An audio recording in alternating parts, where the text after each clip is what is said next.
ये मूवी सच्ची घटना पर आधारित है, जिसमें हमें 1989 में हुए रियल लाइफ बैकपैकर मर्डर्स की दास्तान दिखाई गई है। 1989 में इवान मिलट नाम का साइको किलर था, जो ऑस्ट्रेलिया घूमने आए टूरिस्टों को बेरहमी से टॉर्चर करके मार देता था। तो मूवी के शुरुआत में ही हमें एक नोट के जरिए बताया जाता है कि ये मूवी ट्रू इवेंट्स पर बेस्ड है और ऑस्ट्रेलिया में हर साल लगभग 30,000 लोग गायब होते हैं, जिनमें 90% तो एक महीने के अंदर ही मिल जाते हैं, लेकिन बाकी बचे लोगों का कुछ पता नहीं चलता। जिसके बाद कहानी 3 लोगों पर आती है, जिसमें 2 ब्रिटिश टूरिस्ट लिज और क्रिस्टी उनके ऑस्ट्रेलियन दोस्त बेन के साथ बैकपैकिंग के लिए तैयार हो रहे थे। बैकपैकिंग का मतलब था सस्ती और जुगाड़ू ट्रैवलिंग करना, होटल्स की जगह कैंपिंग करने सोना और जहाँ पैसा बच सकता है वहाँ बचाना। यहाँ बेन अपनी बैकपैकिंग के लिए एक सस्ती सी पुरानी कार खरीदता है और वो तीनों मिलकर अपने सफर पर निकल पड़ते हैं और पूरे दिन के सफर के बाद हाल्स क्रीक पहुंच जाते हैं। अब रात हो गई थी, इसलिए वो लोग वही कैंपिंग करके सो जाते हैं और अगली सुबह फिर से अपने रास्ते पर चल पड़ते हैं, जहाँ काफी देर के सफर के बाद वो इमो क्रीक नाम की जगह पहुंच जाते हैं।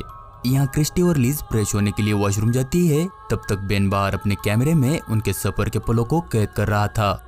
जिसके बाद क्रिस्टी और लिज कुछ खाने के लिए लाने जाते हैं, तब वहाँ के लोकल लोग उन्हें ही घूर रहे थे। तब उनके पीछे बेन भी वहाँ जाता है, तब वो लोकल्स उसे अपने पास बुलाकर दोनों लड़कियों के बारे में घटिया सी बातें करते हैं, जिस पर बेन को गुस्सा तो काफी आया था, लेकिन वो चुपचाप सुनकर दोनों लड़कियों को लेकर वहाँ से निकल जाता है। इसके बाद वो अपने आगे का सफर शुरू कर देते हैं, जहाँ और कुछ देर सफर करने के बाद वो पहुंच जाते हैं होल्फ क्रीक नेशनल पार्क।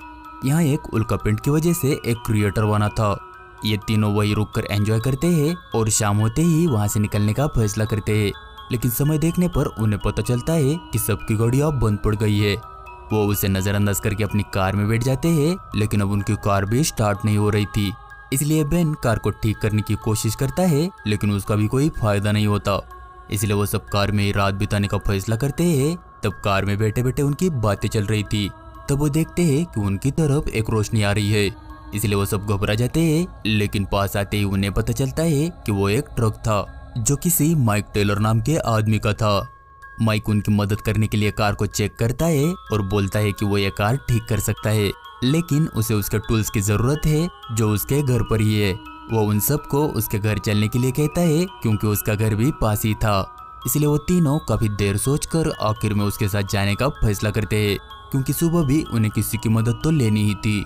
तब माइक उनकी कार को टो करके वहाँ से निकल पड़ता है, लेकिन कुछ घंटे बीत जाने के बाद भी माइक का घर नहीं आया था और काफी ज्यादा अंधेरा होने की वजह से उन्हें कुछ पता भी नहीं चल रहा था कि वो लोग आखिरकार जा कहाँ रहे हैं।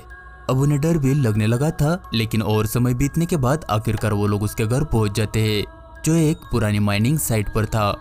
यहाँ वो सब बातें करते हैं, तब बातों बातों में माइक उन्हें पीने पानी देता है और अपने पास्ट की स्टोरी सुनाने लगता है। वो बोलता है कि वो एक पिग हंटर था और उसने कई सारे जानवरों का शिकार किया है।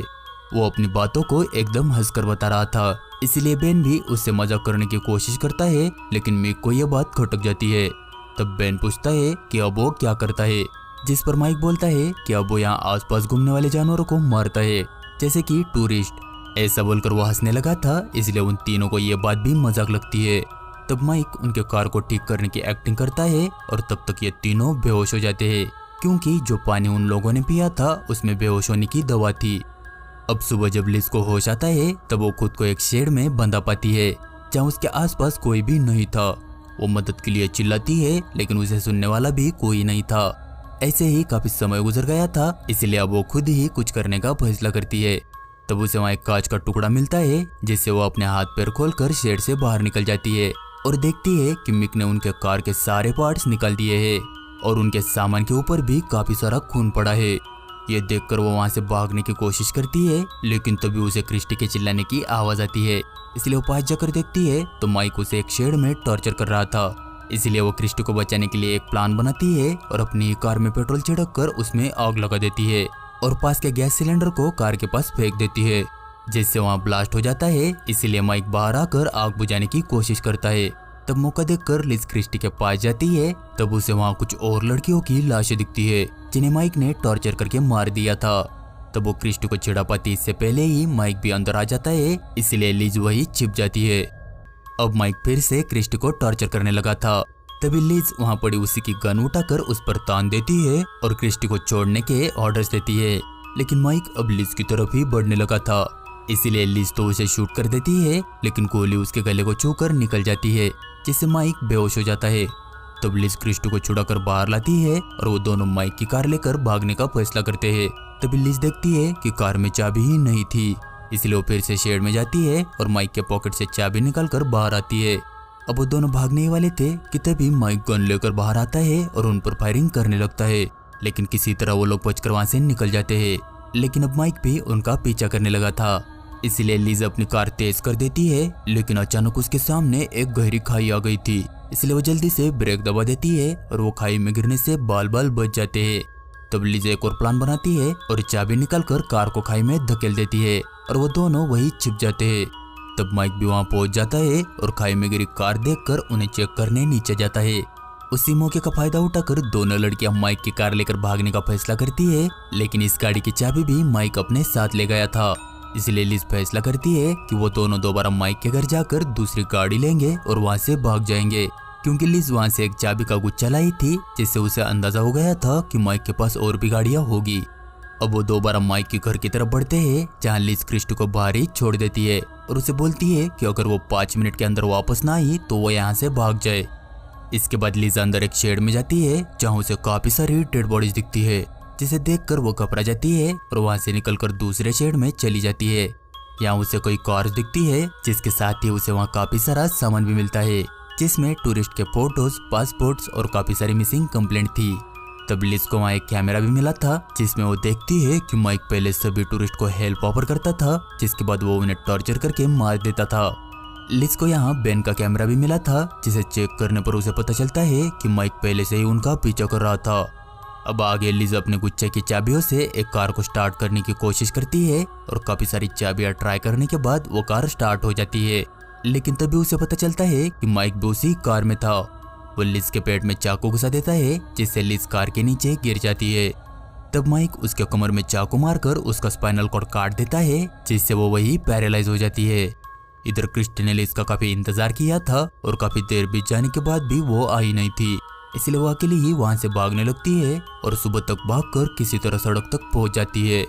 यहाँ वो देखती है कि पूरी सड़क सुनसान पड़ी है, इसीलिए वो मदद की उम्मीद में उस सड़क पर भागने लगती है, लेकिन काफी देर भागने के बाद भी उसे मदद का नामो निशान तक नहीं मिला था, इसीलिए वो थक हार कर वही बैठ जाती है। जिसके कुछ देर बाद उसे एक कार आती हुई दिखती है, जिसे रोककर वो उससे मदद मांगती है और वो कार एक बूढ़े आदमी की थी। वो आदमी उसे शांत करके अपनी कार में बैठाता है और उसके लिए पानी लेने कार की डिक्की खोलता है, लेकिन उसी वक्त माइक उसे अपनी स्नाइपर से उड़ा देता है। उस आदमी को मरा देखकर क्रिस्टी और भी घबरा जाती है और उसी कार को लेकर भागने की कोशिश करती है, लेकिन कार की चाबी तो डिक्की में लगी थी, इसीलिए वह किसी तरह डिक्की में लगी चाबी लाती है। लेकिन तभी माइक भी अपनी कार लेकर क्रिस्टी का पीछा करने लगता है। उसने अपनी कार को क्रिस्टी के कार के बराबर लाया था। तब क्रिस्टी उसकी कार को टक्कर मारकर उसे रास्ते से उतार देती है, इसलिए क्रिस्टी अब काफी खुश हो गई थी। लेकिन तब माइक अपनी स्नाइपर से उसकी कार का टायर पंक्चर कर देता है, जिससे क्रिस्टी की कार का एक्सीडेंट हो जाता है। जिसके बाद माइक क्रिस्टी के पास जाकर उसे भी शूट कर देता है, जिससे क्रिस्टी भी मारी जाती है। तब वो उसकी बॉडी को कार के अंदर रखकर उस कार में आग लगा देता है। जिसके बाद हम देखते हैं कि बेन तो अभी भी जिंदा ही था। वो किसी तरह खुद को आजाद करके वहां से भाग रहा था, लेकिन भागते भागते रात हो जाती है और थकान की वजह से वो वही बेहोश हो जाता है। अगली सुबह वहां से गुजरने वाले 2 टूरिस्ट बेन को देख लेते हैं और उसे अपनी वैन में डालकर वहां से ले जाते हैं। जिसके बाद पुलिस उसे प्लेन से हॉस्पिटल लेकर जाती है और जैसे तैसे बेन बच जाता है। अब आगे हमें दिखाया जाता है कि पुलिस के मेजर सर्च के बाद भी लिज और क्रिस्टी का कुछ भी पता नहीं चल पाया और इस केस का इन्वेस्टिगेशन भी ठीक से नहीं हो सका, क्योंकि बेन ही इस वारदात का एकमात्र गवाह था और उसके पास ना तो कोई सबूत था और ना ही क्राइम सीन्स की एग्जैक्ट लोकेशन। बेन को 4 महीने की पुलिस कस्टडी के बाद आजाद कर दिया जाता है और अब फिलहाल वो साउथ ऑस्ट्रेलिया में रहता है। इसके बाद हम माइक को देखते हैं, जो अभी भी आजाद घूम रहा था और यहीं पर यह मूवी खत्म हो जाती है।